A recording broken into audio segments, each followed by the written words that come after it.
নমস্কার, অমৃত সুরলহরীতে সবাইকে স্বাগত জানাই।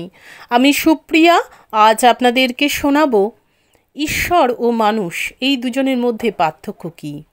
ঈশ্বরও আসেন মানুষেরই রূপ ধরে, নররূপী নারায়ণ হয়ে, যেমন আমাদের ঠাকুর শ্রীরামকৃষ্ণ, মা সারদা দেবী।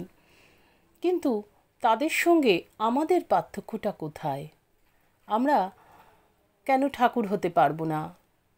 তার জন্য আমাদের কি হতে হবে মনের মধ্যে? এ প্রসঙ্গে অসাধারণ কথা বলেছেন পূজনীয় স্বামী রামকৃষ্ণানন্দ মহারাজ।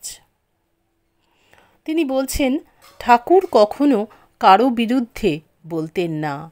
তিনি সব কিছু ক্ষমা করতে প্রস্তুত ছিলেন। অর্থাৎ আমাদের মধ্যেও এই ক্ষমা যদি আমরা আমাদের মধ্যে আনতে পারি, ঠাকুর আমরা হয়তো হতে চাইলেও পারবো না। আর মাপ করবেন আমার ধৃষ্টতা, ঠাকুরের জায়গায় আমরা বসতে চাইও না, কিন্তু অন্তত তার যে ভাবধারা আমরা তা নিতে পারবো। কিভাবে? আমাদের মধ্যে যদি ক্ষমা আসে, আমরা যদি সকলকে সমভাবে ভালোবাসতে পারি, আমরা যদি মায়ের মতন ক্ষমাশীলা হতে পারি, ত্যাগী হতে পারি, কে কী বলল, কোথায় কি হলো, আমরা এগুলো নিয়ে বিচলিত না হয়ে সকলকে ক্ষমা করে সকলকে যদি কাছে টানতে পারি। মহারাজ বলছেন, তিনি আমাদের বলতেন, অর্থাৎ ঠাকুর বলছেন, ঠাকুর আমাদের বলতেন, মানুষ ও ভগবানের মধ্যে পার্থক্য এই যে মানুষ ভগবানকে ৯৯ বার সেবা না করে যদি শততম বার তাকে অল্প ভক্তির সঙ্গেও সেবা করে, ভগবান তার ৯৯ বার সেবা না করার কথা ভুলে যান এবং বলেন, আজ আমার ভক্ত আমাকে কত ভালোভাবে সেবা করেছে। অর্থাৎ ১০০ ভাগের মধ্যে যদি ৯৯ বার সেবা করল না, একবার সেবা করল ভক্তি ভরে, ভগবান তাতেই সন্তুষ্ট হন এবং ভগবান আনন্দ করে তখন বলেন যে আমার ভক্ত আজ ভালোভাবে আমার সেবা করেছে। ঠাকুর বলেছেন, কিন্তু যখন একজন মানুষ আর একজন মানুষকে ৯৯ বার সেবা করে, শততম বার সেবা না করে, তাহলেই সে ৯৯ বারের উত্তম সেবা ভুলে গিয়ে বলে, এই পাজি লোকটা আমাকে একদিন সেবা করেনি। কারো মধ্যে যদি সততার লেশমাত্র থাকত, শ্রীরামকৃষ্ণ শুধু ওইটুকুই দেখতেন এবং বাকি সব কিছুই উপেক্ষা করতেন। এই সততা, এই ভালো দেখা। শেষে মা সারদা দেবীও বলছেন যে আমি কারো দোষ দেখতে পারতাম না। ঠাকুরকে বলতাম, ঠাকুর আমার মনের দোষদৃষ্টি ঘুচিয়ে দাও। আমি কখনো কারো দোষ দেখতাম না। এই যে ক্ষমা করতে শেখা, দোষ না দেখা, কারুর ভালোটা দেখা, এগুলো যদি আমরা করতে পারি, আমরা একটু একটু করে ঠাকুরের পথে এগোতে পারবো। আমরা চাই ঠাকুরের অনুরাগী হতে, মায়ের অনুরাগী হতে, কিন্তু সেটা শুধু মুখে বললে হবে না, আমাদের মধ্যেও আনতে হবে, ফুটিয়ে তুলতে হবে এই জিনিসগুলো। হিংসা ত্যাগ করতে হবে। সবচেয়ে বড় আমাদের ব্যাধি হলো হিংসা। আমাদের সবচেয়ে বড় ব্যাধি হলো কলহ, বিবাদ। এই হিংসা থেকেই কিন্তু আসে। আমরা যদি কাউকে হিংসা করি, তা থেকেই কিন্তু আমাদের মধ্যে কলহ, বিবাদ আসে। সেই জন্য এই ত্যাগ জিনিসটা আমাদের মধ্যে আনতে হবে, ভালোবাসতে হবে সকলকে, ক্ষমা করতে জানতে হবে, সবার ভালোটা দেখতে হবে, খারাপটা না দেখে।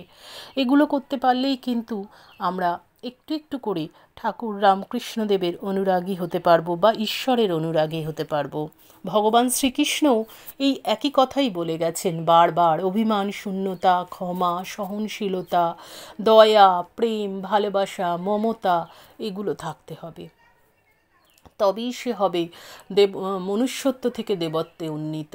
আমাদেরকে যেটা হতে হবে, আমরা পূর্বে ছিলাম পশুর পরে আমরা আজ হয়েছি মানুষ, কিন্তু সেই মনুষ্যত্ব আমাদের হারিয়ে যাচ্ছে। আমরা মানুষের পরে আজকে আমাদের হতে হবে দেবতা। সেই দেবত্বে উন্নীত হতে গেলে আমাদের মধ্যে এই ষড়রিপুকে দমন করতে হবে। কাম, ক্রোধ, লোভ, মোহ, মাৎসর্য,